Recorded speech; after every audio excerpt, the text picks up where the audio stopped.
نحمده ونصلي على رسوله الكريم اما بعد اعوذ بالله من الشیطان الرجیم بسم اللہ الرحمن الرحیم رب اشرح لي صدری ويسر لي امری واحلل عقدۃ من لسانی یفقهوا قولی۔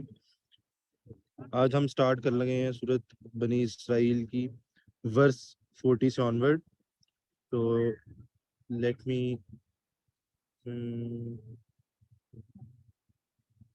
ڈاکٹر حارث پلیز مجھے کو ہوسٹ سنائیے گا۔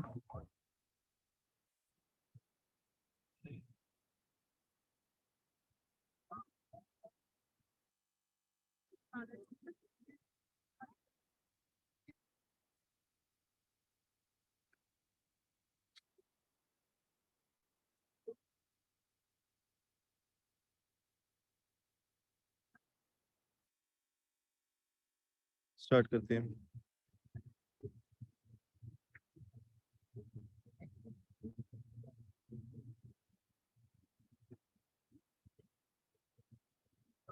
میری آواز کی کلیئرٹی آ رہی ہے؟ پلیز کنفرم کیجیے گا۔ جی آ رہی ہے۔ تھینک یو سو مچ۔ اعوذ باللہ من الشیطان الرجیم بسم اللہ الرحمن الرحیم۔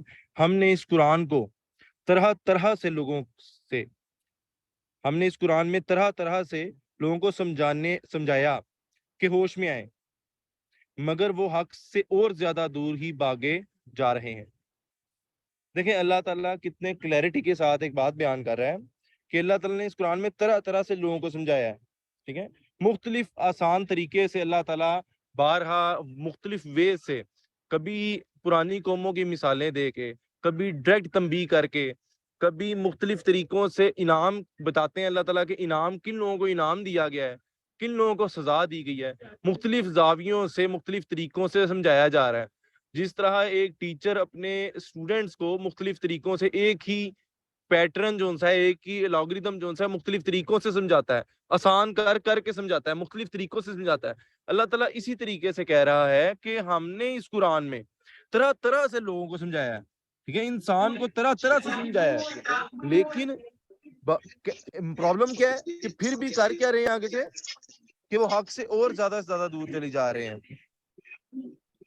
ڈاکٹر حارث کوئی آواز مائک آن ہے، کائنڈلی میوٹ کر دیجیے گا۔ تو کیا کہہ رہے ہیں؟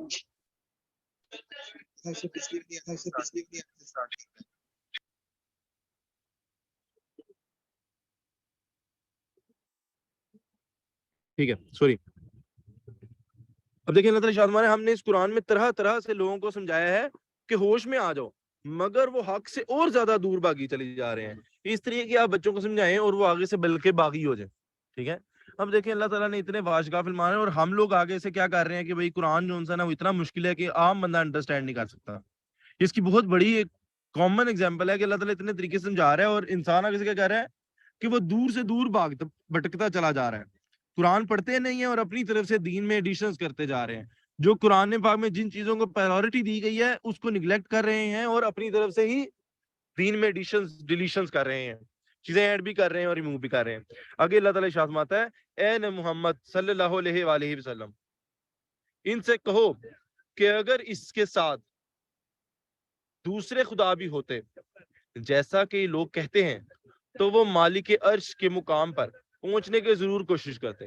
اب دیکھیں یہ اللہ تعالیٰ اس کانسیپٹ کو رد کر رہا ہے کہ اللہ تعالیٰ کے ساتھ کوئی اور الہ بھی ہے۔ اللہ تعالیٰ شادی فرما رہا ہے کہ کوئی اور بھی ہوتا نا اللہ تعالیٰ کے علاوہ خدا، ایک سے زیادہ خدا ہوتے تو وہ کرتے کیا؟ فائٹ کرتے اللہ تعالیٰ کے کراؤن تک پہنچنے کے لیے، ٹھیک ہے۔ اور ہم دیکھ رہے ہیں کہ دنیا جتنی سیمیٹریکل ہے، پاسبل نہیں ہے کہ کوئی اور بگر سورس ہو ادر دین اللہ تعالیٰ کی ذات، پاک ہے وہ اور بہت بالا تر ہے ان باتوں سے جو یہ لوگ کہہ رہے ہیں۔ اب اللہ تعالیٰ ارشاد یہ فرما رہا ہے کہ جتنی بھی آپ ارد گرد اللہ کی ڈیفینیشن سن رہے ہیں نا، وہ اللہ تعالیٰ ان سب چیزوں سے بالا تر ہے۔ اب اللہ تعالیٰ کی حقیقی ڈیفینیشن اگر کسی انسان نے جاننی ہے تو وہ کیسے پہچان سکتا ہے؟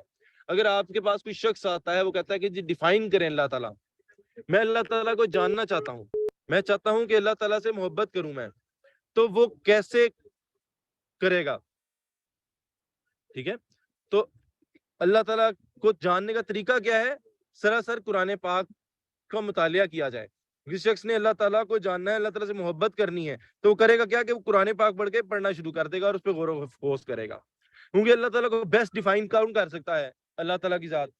سو کسی بھی اللہ تعالیٰ کو کون کون سی چیزیں پسند ہیں اس کو سب سے زیادہ بہتر کون بتا سکتا ہے؟ اللہ تعالیٰ کی ذات.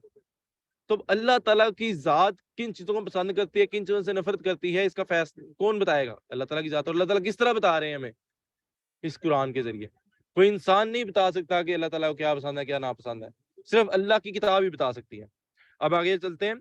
انٹل وہ شخص اللہ تعالیٰ کی آیات کوٹ کر رہا ہو. آگے اللہ تعالیٰ ارشاد فرماتا ہے اس کی پاکی تو ساتوں آسمان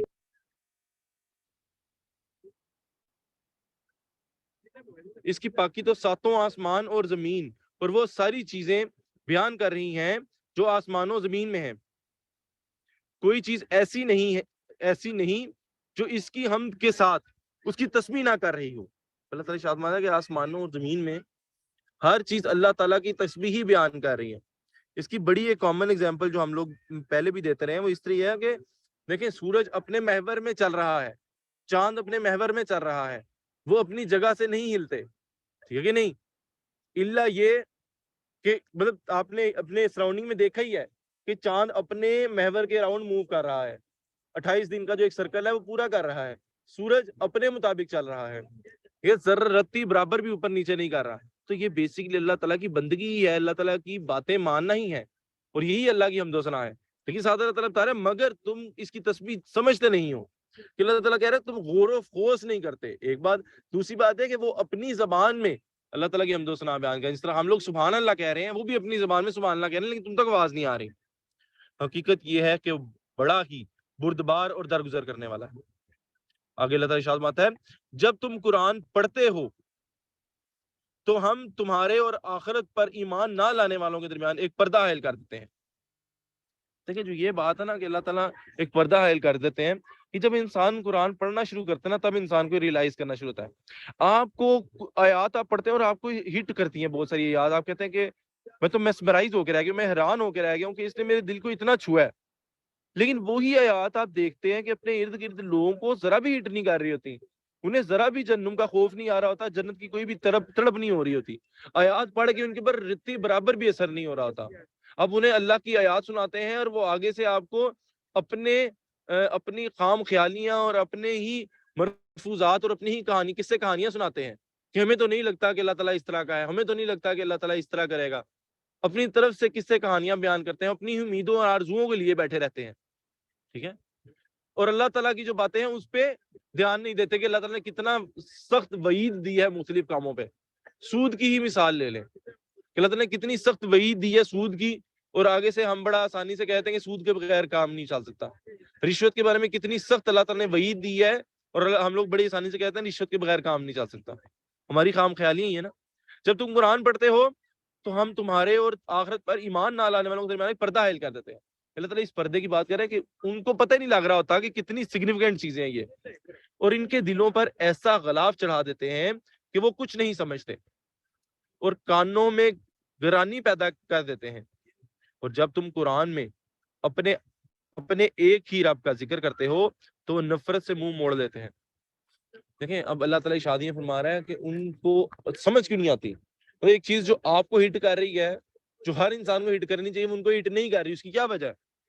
جن آیات کو پڑھ کے صحابہ کرام ایمان لے کے آئے انہی کے بارے میں جو باقی کفار تھے وہ کانوں میں انگلیاں دے دیتے تھے. آخر کیا وجہ تھی؟ اس قرآن کی تاثیر ہی ایسی تھی, ان کے دلوں پہ غلاف چڑھا ہوا تھا تو وہ سمجھ نہیں پاتے تھے. سب سے جو سمجھدار جس شخص کو کنسیڈر کیا جاتا تھا وہ ابو جہل تھا اس معاشرے میں, جو بہترین وہ سمجھتے تھے بڑا نالجبل بندہ ہے, بڑا سیاںا بندہ ہے, لیکن چونکہ اس نے دین کی تعلیمات کو نہیں اپنایا اور اس کے دلوں پہ غلاف چڑھ گیا تو آج اس کو لوگ ابو جہل کے نام سے یاد کرتے ہیں. اور جب تم قرآن میں اپنے ایک ہی رب کا ذکر کرتے ہو تو وہ نفرت سے منہ موڑ لیتے ہیں. یہ بھی بڑی امپورٹنٹ سگنیفیکنٹ چیز ہے کہ جب ان کے سامنے اللہ تعالیٰ کا ذکر کیا جاتا ہے, ایک ہی اللہ تعالیٰ کا ذکر کیا جاتا ہے, تو وہ کرتے کیا ہیں؟ وہ اللہ تعالیٰ کی منہ موڑنا شروع کر دیتے ہیں. ان کے تیوریاں آنا شروع ہو جاتی ہیں. انہیں پسند نہیں آتی یہ بات کہ صرف اللہ کی بات ہی کری جا رہا ہے, کسی اور بندے کی بات ہی نہیں کر رہا. مطلب اللہ کے علاوہ اور بھی تو ہیں جو نیکوکار لوگ ہیں, ان کا تو ذکر ہی نہیں کر رہا, یا اور کسی شخص کا ذکر ہی نہیں کر رہا, صرف اور صرف اللہ کی ہی بات کری جا رہا ہے, اللہ کی ہی حمد و ثنا بیان کری جا رہا ہے.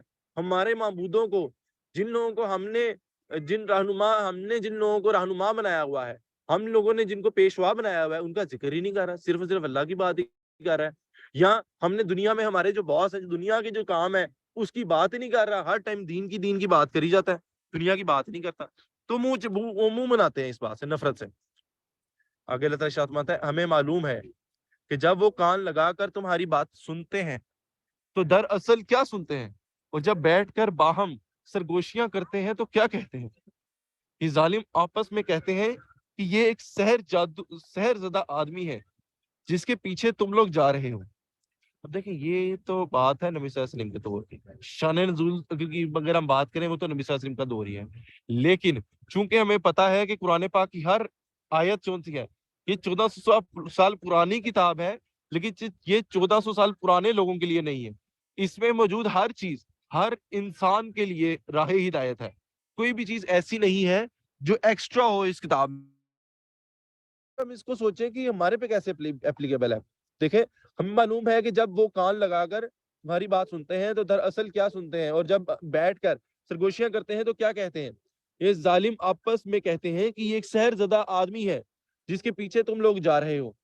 دیکھیں جو شخص بھی علماء حق میں سے ہوگا، یا جو شخص بھی اللہ تعالیٰ کی تعلیمات کو اسی طریقے سے بیان کرے گا جس طرح قرآن پاک میں انبیاء نے جس طرح بیان کیے ہیں، جس طرح کہتے ہیں علماء انبیاء کے وارث ہیں، تو جتنے وہ انبیاء گزرے ہیں آپ نے دیکھا ہے کہ ان کی زندگی جو ہے سر پرسی کے عالم میں ہی گزری ہے، ہمیشہ لوگ ان کے اگینسٹ ہی گزرے ہیں۔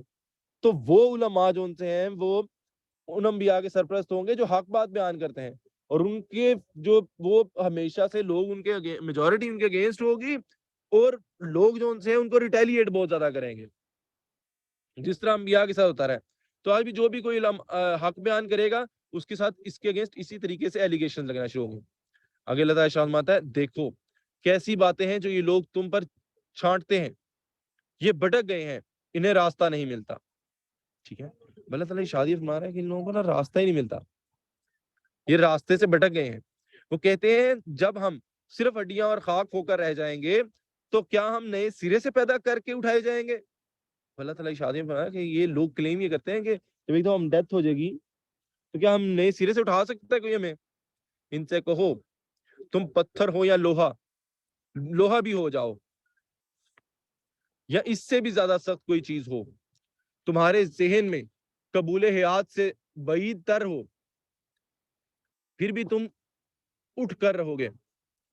وہ ضرور پوچھیں گے، اچھا تو پوائنٹ اس کے یہ اب جو اللہ تعالیٰ بتا رہا ہے کہ تمہیں یہ لگتا ہے تم جو مرضی ہو جائے نا، جتنا مطلب برے تم سخت سے سخت چیز ہو جائے، وہ تمہیں جو لگتا ہے نا کہ اس سے تو ہم بالکل بھی نہیں ہو سکتے زندہ، تو ان سے بھی اگر وہ بھی تم بن جاؤ نا تو بھی اللہ تعالیٰ میں اٹھا لے گا۔ اس کی بڑی ایک بات ہے کہ ایک لا ہے فزکس کا کہ matter can not be created not destroyed, ٹھیک کمپلیٹلی، لیکن آپ یہ دیکھیں گے زیرو سے اللہ نے ہماری کریشن کی ہے، تو جو خدا ہمیں زیرو سے کریٹ کرنے کا رکھتا ہے وہ ہمیں کسی 1 2 سے بھی تو کریٹ کر ہی سکتا ہے نا، ٹھیک ہے۔ تو اگر جتنا مرضی آپ سخت بھی بنا لیں تو جس خدا نے زیرو سے کریٹ کر دیا وہ بھی ہمیں دوبارہ کریٹ کر ہی سکتا ہے۔ آگے اللہ تعالیٰ ارشاد فرماتا ہے وہ ضرور پوچھیں گے کون ہے وہ جو ہمیں پھر زندگی کی طرف پلٹا کر لائے گا۔ جواب میں کہو وہی جس نے پہلی بار تم کو پیدا کیا۔ وہ سر ہلا ہلا کر پوچھیں گے اچھا تو یہ کب ہوگا، تم کہو کیا جب وہ وقت قریب ہی آ گیا ہو۔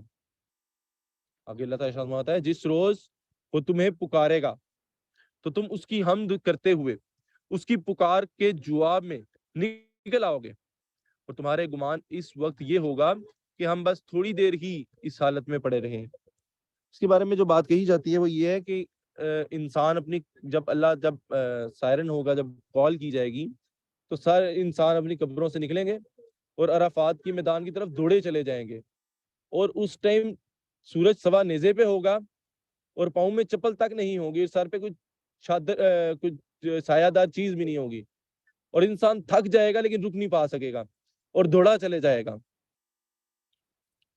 اللہ تعالیٰ ارشاد فرما ہے جس روز وہ تمہیں پکارے گا تم اس کی حمد کرتے ہوئے اس کی پکار کے جواب میں نکل آؤ گے۔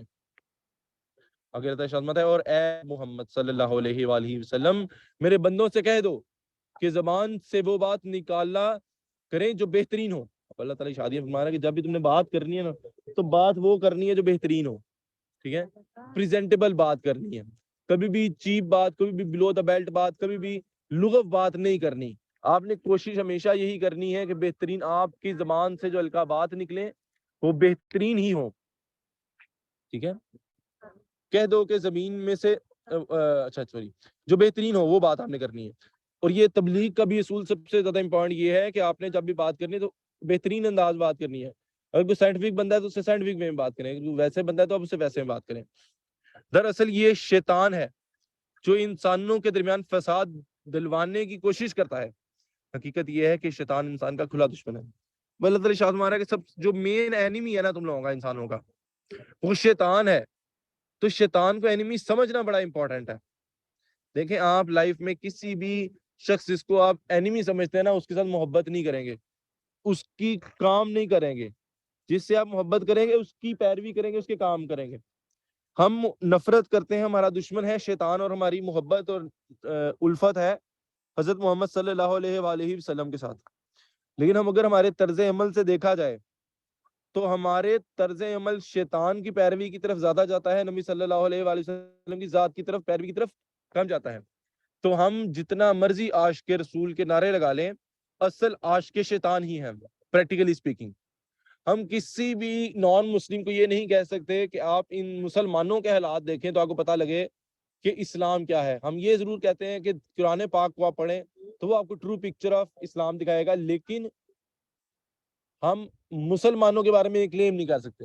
یہ ہمارا بہت بڑا المیہ ہے, اور یہی ایک کویسچن مارک ہے جو ہمیں اپنے آپ سے پوچھنا چاہیے کہ ہم کیوں نہیں عاشق رسول صلی اللہ علیہ وآلہ وسلم بنتے پریکٹیکلی. کلیم تو ہر بندہ ہی کر لیتا ہے. ٹھیک ہے, آگے اللہ تعالیٰ ارشاد فرماتا ہے تمہیں تمہارا رب تمہارے حال سے زیادہ واقف ہے, وہ چاہے تو تم پر رحم کرے اور چاہے تو تمہیں عذاب دے دے. اللہ تعالیٰ کی مرضی, اللہ تعالیٰ جیسے چاہے اللہ تعالیٰ کر سکتا ہے.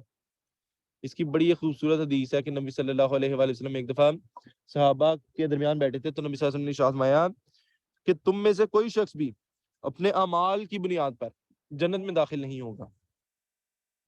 سوچیں صحابہ کے بارے میں بات کی جا رہی ہے, وہ جو ٹاپ آف دا امت ہے ہمارے, ان کے بارے میں کہا جا رہا ہے کہ تم میں سے کوئی شخص بھی, جس میں عمر بھی ہوں گے تو بکر بھی ہوں گے, تم میں سے کوئی شخص بھی اپنے محض اعمال کی بنیاد پر جنت میں داخل نہیں ہو سکتا.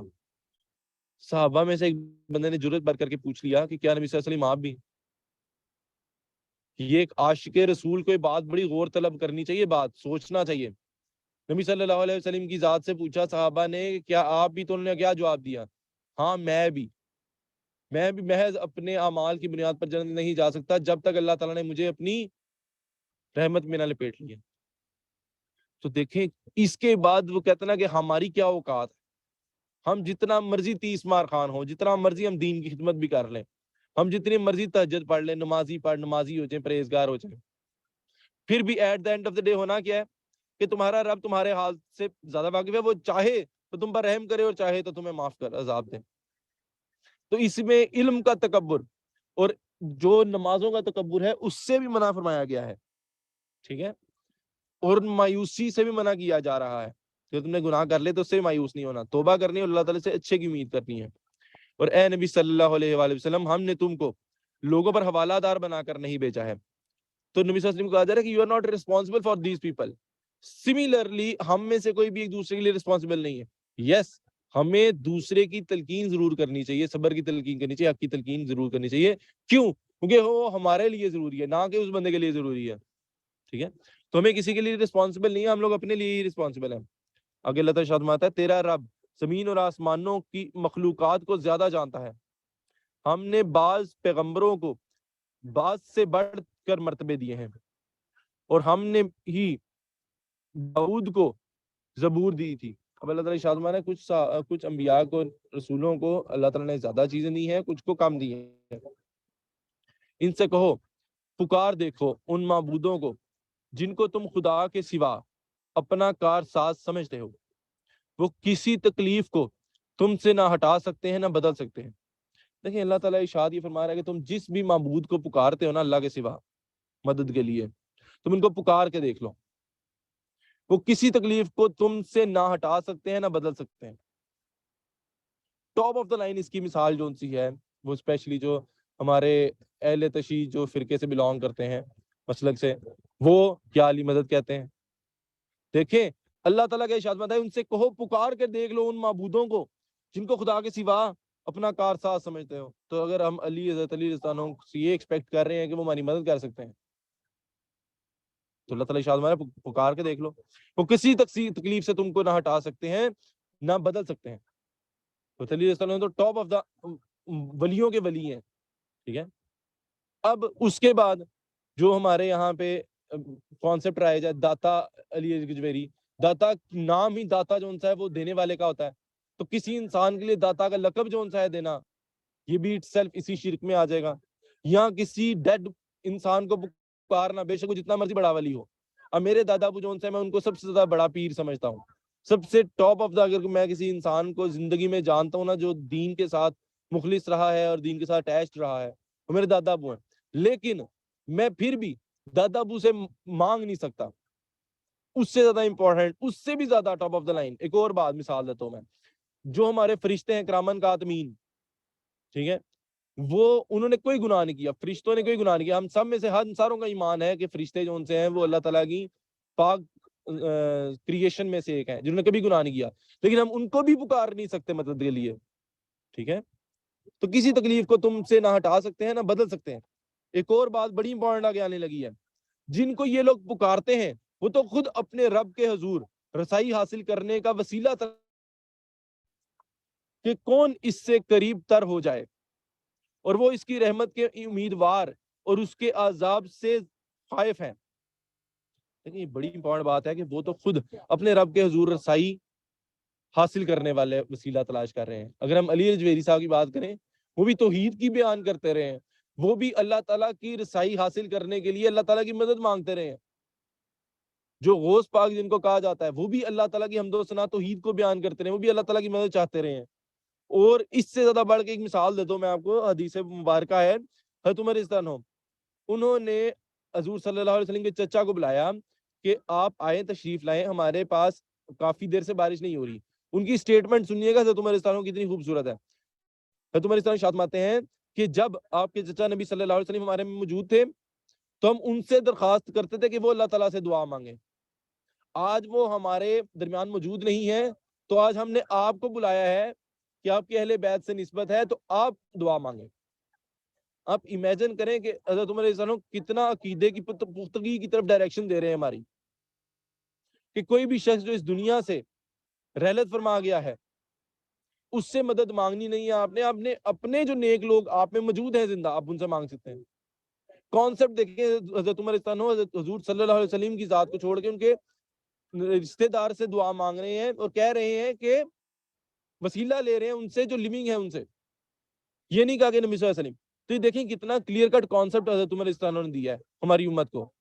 تو یہاں پہ کیا نبی صلی اللہ علیہ وسلم بھی اور ہر نیک انسان اللہ تعالیٰ سے دعا مانگتا رہا ہے,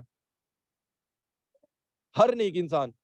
حضرت حضور صلی اللہ علیہ وسلم نے جب غزوہ بدر کا دن تھا تو سارا رات انہوں نے رو رو کے دعائیں اللہ تعالیٰ سے مانگتے رہے کہ اللہ میری امت کو بچا لے, اللہ میری امت کو بچا لے, جو ہم لوگ غزوہ بدر کا میدان ہے اس میں بچا لے ہمیں. اور ساری عمر نبی صلی اللہ علیہ وسلم کی ذات اللہ تعالیٰ سے مدد مانگتے رہے ہیں. سب سے جو کور میسج نبی صلی اللہ علیہ وسلم دیتے رہے ہیں وہ توحید کا دیتے رہے ہیں. اور یہی بات اللہ تعالیٰ یہاں جن کو یہ لوگ پکارتے ہیں وہ تو خود اپنے رب کے حضور رسائی حاصل کرنے کے لیے کا وسیلہ تلاش کرتے ہیں, وہ بھی کچھ سورس تلاش کرتے ہیں. حضرت علی رضی اللہ عنہ جو ان سے ہیں ناج البلاغہ میں ارشاد فرماتے ہیں, مولا علی علیہ السلام ناج البلاغہ میں ارشاد فرماتے ہیں کہ اے حسن و حسین, اللہ تعالیٰ کا وہ دربار ہے کہ جس کا کوئی دربان نہیں ہے, جب بھی مانگنا اللہ تعالیٰ سے ڈائریکٹ مانگنا. اور یہ نہج البلاغہ کی کتاب میں درج ہے یہ بات, اہل تشیع کی جو کتاب ہے, کہ اللہ تعالیٰ کا دربان وہ ہے جس کا کوئی اللہ تعالیٰ کا دربار وہ ہے جس کا کوئی دربان نہیں ہے. تو یہ چیز کتنی کلیئر کٹ اللہ تعالیٰ نے ارشاد فرمائی ہے. اور ہر نیک بندے نے, ہر ولی اللہ نے, بے شک حضرت علی رضی اللہ عنہ ہوں, بے شک علی اجویری صاحب ہوں, بے شک غوث پاک ہوں, بے شک ٹاپ آف دا لائن نبی صلی اللہ علیہ وآلہ وسلم کی ذات ہو, ہر بندے نے توحید ہی بیان کی ہے کہ اللہ تعالیٰ کے درمیان مڈل مین نہ کرنا. اگر آپ ہسٹری پڑھیں سیرت النبی جو سی ہے جو سیلڈ نیکٹر کے نام سے بہت مشہور کتاب ہے جو ایوارڈ یافتہ ہے, اس میں بھی یہ ذکر ہے کہ مشرکین مکہ جو سے ہیں وہ اصل میں مشرکین مکہ بتوں کو پوجتے کیوں تھے؟ وہ یہ ایکسپیکٹ یہ کرتے تھے کہ وہ وسیلہ ہیں ہمارے, وہ انٹرمیڈیٹری ہیں, وہ نیک لوگ ہیں. اور حضرت ابراہیم علیہ السلام, حضرت اسماعیل علیہ السلام کا بھی بت انہوں نے رکھا ہوا تھا وہاں پہ جس کو وہ پوچھتے تھے اور ایکسپیکٹ یہ کرتے تھے کہ وہ اللہ تعالیٰ کی طرف درمیان.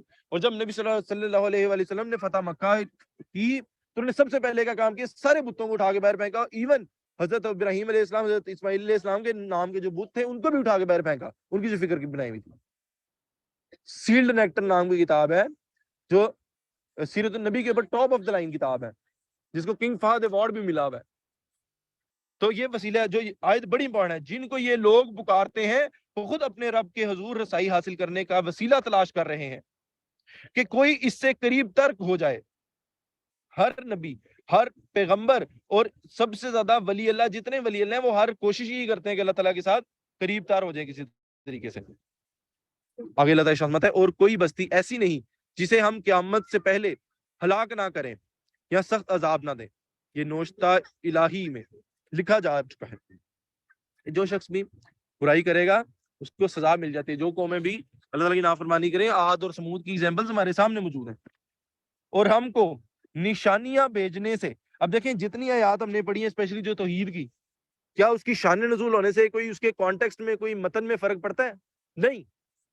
جو توحید ہے وہ بالکل اسٹریٹ فارورڈ ہے, شان نزول سے کوئی بھی چیز فرق نہیں کرے گا اس کا میسج. جو توحید کلیئر کٹ ہے وہ بالکل کلیئر کٹ ہے. آگے اللہ تعالیٰ ارشاد فرماتا ہے, اور ہم کو نشانیاں بھیجنے سے نہیں روکا مگر اس بات نے کہ ان سے پہلے کے لوگ ان کو جھٹلا چکے ہیں. چنانچہ دیکھ لو سمود کو ہم نے اعلانیہ اونٹنی لا کر دی اور انہوں نے اس پر ظلم کیا. ہم نشانیاں اس لیے تم تو بیچتے ہیں کہ لوگ انہیں دیکھ کر ڈریں. دیکھیں اب وہ جو سمود کو نشانی بھیجی گئی تھی اونٹ کی, تو انہوں نے اس کی قدر نہیں کی تو عذاب آ گیا. امت محمدی صلی اللہ علیہ وآلہ وسلم کی طرف کون سی نشانی بھیجی گئی ہے؟ which is the biggest miracle of نبی صلی اللہ علیہ وآلہ وسلم. روز قیامت نبی صلی اللہ علیہ وسلم کی امت جو ان سے سب سے زیادہ نبی صلی اللہ علیہ وسلم کے پیچھے لوگ ہوں گے. اس کی کیا وجہ ہے؟ نبی صلی اللہ علیہ وسلم کا معجزہ سب سے بڑا ہے, اور نبی صلی اللہ علیہ وسلم کا معجزہ کیا ہے؟ قرآن پاک. یہ حدیث مبارکہ کی بات بتا رہا ہوں. تو نبی صلی اللہ علیہ وسلم کی جو معجزہ ہے وہ ہمارے سامنے آ چکا ہے قرآن کی, اور قرآن کی کتنی ہم عزت کر رہے ہیں, کتنا اس کو پڑھ رہے ہیں, کتنا اس کو سمجھ رہے ہیں اور کتنا اس پہ عمل کر رہے ہیں, ہم خود سمجھ سکتے ہیں کہ ہمارے کیا حالات ہوں گے. آگے اللہ تعالیٰ ارشاد فرماتا ہے, آخری آیت ہے آج کے لیکچر کی, یاد کرو اے محمد صلی اللہ علیہ وآلہ وسلم, ہم نے تم سے کہہ دیا تھا کہ تیرے رب نے ان لوگوں کو گیر رکھا ہے, اور یہ جو کچھ ابھی ہم نے تمہیں دکھایا ہے اس کو اور اس درخت کو جس پر قرآن میں لعنت کی گئی ہے, ہم نے ان لوگوں کے لیے بس ایک فتنہ بنا کر رکھ دیا ہے. ہم انہیں تنبیہ کیے جا رہے ہیں, مگر ہم تنبیہ ان کی سرکشی میں ہی اضافہ کیے جاتی ہے. اب دیکھیں اللہ تعالیٰ نے قرآن پاک میں کتنا کلیئر کٹ باتیں بیان کرتی ہیں, واشگاف الفاظ میں ہر چیز بیان کر رہا ہے اللہ تعالیٰ. لیکن ہمارا رد عمل کیا ہے؟ ہم آگے سے کیا کر رہے ہیں؟ ہم اللہ تعالیٰ کی نافرمانی ہی کری جا رہے ہیں. ٹھیک ہے, اللہ تعالیٰ کی جو ہمیں حمد و ثنا بیان کرنی چاہیے وہ ہم نہیں کر رہے. آج کے لیکچر یہاں پہ کنکلوڈ کرتے ہیں. کسی نے بات کوئی ایڈ کرنی ہے تو please go ahead, unmute yourself and add.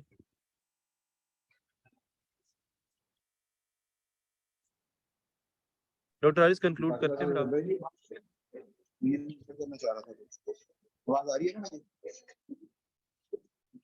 ہاں جی آواز آ رہی ہے. میں نے ایک جو حدیث آپ نے کوٹ کی تھی وہ مس کوٹ ہو گئی تھی, تو غلط طریقے سے بیان ہو گئی تھی, تو وہ میں اس کو کرنا چاہ رہا تھا. تو وہ جو حدیث ہے نا صحیح بخاری کی جو آپ نے کوٹ کی تھی کہ حضرت عمر رضی اللہ تعالیٰ عنہ جب بارش نہیں ہوا کرتی تھی نا تو وہ حضرت عباس سے دعا کرواتے تھے اور اللہ تعالیٰ سے کہتے تھے کہ یا اللہ جب تیرے نبی ہم میں موجود تھے تب ہم ان سے کیا کرتے تھے دعا کا, ان کا وسیلہ تیری بارگاہ میں پیش کرتے تھے. حضرت عمر کی ورڈنگ ہے یہ کہ وہ اللہ تعالیٰ تو بتا اس طرح کرتے, اللہ تعالیٰ سے دعا کرتے ہوئے کہتے ہیں یا اللہ ہم جب تیرے نبی موجود تھے تب ہم ان کے وسیلے سے تیرے طرف رجوع کرتے تھے, مطلب ان سے دعا کروایا کرتے تھے, اور اب وہ نہیں ہے تو ہم ان کے چچا کو تیرے پاس لے کے آئے, ہم ان کے چچا کے وسیلے سے دعا کر رہے ہیں, اور اس کے بعد بارش ہو جایا کرتی تھی. تو یہ جو وسیلے والا کانسیپٹ ہے نا جو آج کل جو تھوڑا سا تو نہیں کافی زیادہ ہی مس جو کنسپشن بنی ہوئی ہے, تو اس میں حضرت عمر کا جو عقیدہ تھا نا وسیلے کو لے کے وہ یہ تھا کہ نہ وہ نبی صلی اللہ علیہ وسلم کا وسیلہ نہیں دیتے تھے اس ٹائم، وہ وسیلہ دیتے تھے ان کے چچا کا، مطلب جو زندہ بندہ تھا جن کی نسبت نبی صلی اللہ علیہ وسلم سے تھی ان کا وسیلہ دیا کرتے تھے۔ تو ایکچولی کانسیپٹ یہ جو پریفریبل کانسیپٹ حضرت عمر کا عقیدہ تھا وسیلے سے ریلیٹڈ وہ یہی ہے کہ وہ جو نیک بندے سے اگر دعا کرا لی جائے تو کوئی مسئلے والی بات نہیں۔ لیکن آج کل وسیلے کی آڑ میں جو کام کیا جا رہا ہے وہ یہ ہوتا ہے کہ نیک لوگوں کو ڈائریکٹ پکارا جا رہا ہے دعا کے لیے، چاہے وہ مطلب جو مرے ہوئے لوگ ہیں ان سے ڈائریکٹ مدد مانگی جا رہی ہے کہ آ کے ہماری مدد کر دیں یا آپ بارش دے دیں ہمیں۔ تو ایسا نہیں ہے، پکارتے وہ اللہ تعالیٰ کو ہی تھے، لیکن وسیلہ انہوں نے نبی صلی اللہ علیہ وسلم کے چچا کا پیش کیا، اور جب نبی صلی اللہ علیہ وسلم زندہ تھے تو نبی صلی اللہ علیہ وسلم کا وسیلہ پیش کیا کرتے ہیں تو ان سے دعا کروایا کرتے تھے۔ تو یہ ایک حدیث تھی، میں انشاءاللہ وہ جو ہے ایکچوئل ورڈنگ بھی شیئر کر دوں گا۔ باقی کنکلوڈ کرتے ہیں یہاں پہ لیکچر کو۔ اللہ تعالیٰ سے دعا ہے جو کچھ ہم نے پڑھا اللہ تعالیٰ ہمیں اس پہ عمل کرنے کی توفیق دے، اللہ تعالیٰ ہمیں قرآن کو سمجھنے کی، اس پہ عمل کرنے کی، اسے آگے پہنچانے کی توفیق دے۔ سبحانک اللہم و بحمدک، اشہد ان لا الہ الا انت، استغفرک و اتوب الیک، ما علینا الا البلاغ المبین۔ جزاکم اللہ خیرا۔